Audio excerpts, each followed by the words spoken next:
Ayan po, magluluto po ako ngayon guys ng hipon. Ayan. Iprito lang po yan guys. Kaibahan naman sa tempura guys kasi maganda yung pagka ano nun eh.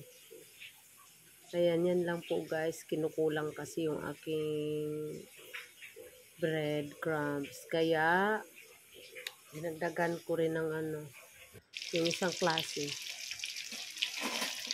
Ayan po siya guys. Baon po kasi yan ng aking mga nag-work. Yung dalawa ko dito nag-work. Ayan.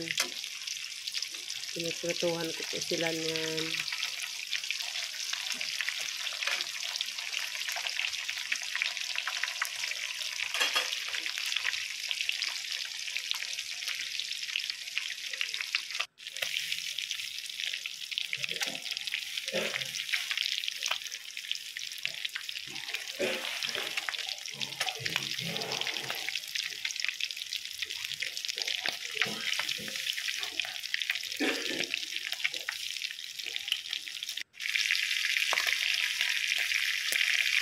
Version ko po ito guys.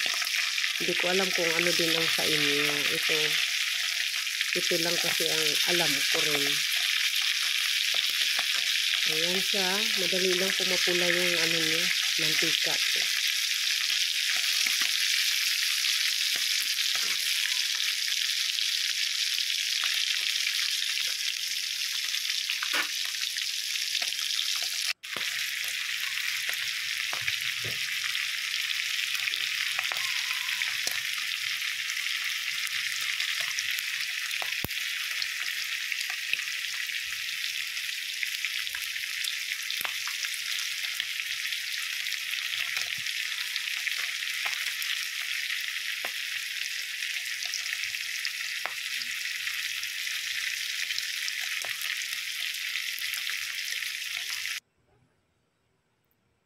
Ayan guys, panoorin nyo na lang po yung video ko guys. Tapusin nyo, mag-iwan po kayo ng bakas. Ayan po, yung finished product ko. Ayan lang po. Thank you for watching.